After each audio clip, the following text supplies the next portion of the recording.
Whenever anybody has low back pain, the first thing that they usually want to do is stretch that out. And with a disc bulge, although the muscles might feel tight around the area, the stretches that you decide to go to first are usually stretches that could aggravate it. And these are stretching forward. Now, the best stretches for a disc bulge, well, it depends. It depends on the severity and how long it has been an issue. So we're going to talk about those a little bit and give you some do's and don'ts and help you figure out which stretches might benefit you the most. If it is a more recent episode and it's not severe and it's not chronic, usually bending backwards is going to feel the best. Some type of back extension stretches. So as I'm showing here, laying on your stomach and just doing little press-ups. You will want to ease into this. Maybe start on your forearms. Maybe come in and out of that a few times. The key with this, if you are experimenting with this, the key is, does it start off a little stiff, but you're able to ease into it? And after you've done it for a little while, it seems like it's helping the back pain, making that back pain less severe. You can also press up a little bit deeper into it, extend a little bit more by coming up onto your hands.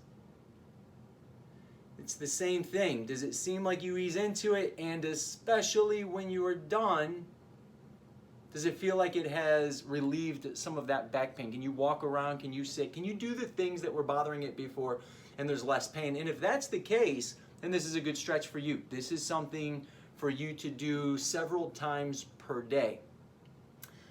If it's a more chronic or a more severe disc bulge, this stretch can make it worse. So this would probably be something you don't want to do.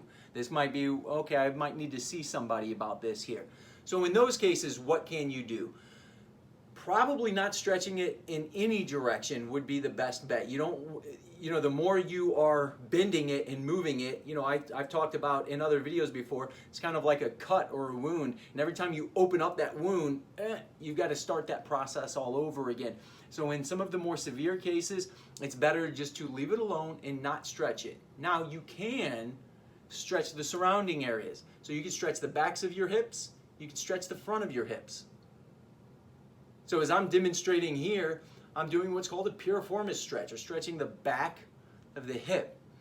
So with this one, it's important to sit up right, sit up straight. Your chest is very tall. If you slouch, that's not good for the spine. But if you sit up tall and then lean forward, leading with your chest, you'll feel a deep stretch in the back of your hip. And this is something you could do a few times a day. And this is something you can hold for 15 or 20 seconds at a time and make sure you stretch both sides. Some people find it beneficial and it feels good to stretch the front of their hips, their quads and their hip flexors. So I like to do this one kneeling. For this, you really have to make sure that you bring your pubic bone up. Bring that pubic bone up, engage that core a little bit. That way you don't extend your spine too much with this.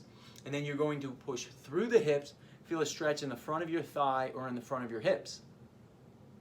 Something else that you can do is to bend your knee. So you would put your knee up on something behind you, and that will get an even bigger or deeper stretch into that quad. Keeping the hips a little bit more mobile, keeping those hips freed up will definitely help with some of that low back pain. It's not going to heal the injury. It's going to make it so that you move more through your hips so that you can actually protect that low back. In the more chronic cases, those cases where maybe you shouldn't be stretching, it might be better to stabilize, but again, it really depends which stage you're in. It's, sometimes you just need somebody to help you out and guide you, so I'm going to do the best I can, but sometimes you just really need to see somebody and find out where you are in that stage. But again, stability exercises, especially for the more chronic conditions, you need to strengthen those muscles around that area. As you have that disc bulge longer and longer, the two bones, they would just come closer and closer together, and that means they can shift more. And so you just need stronger muscles in through that area so that it can't do all of that shifting. You can kind of hold that in place in there. That's what core stability is. You keep hearing that buzz phrase, core stability. This is the case where you're going to need that. So hopefully this gives you some insight into that, and if you want to watch the next video, I've got one on core stability, and so that would help with those more chronic cases.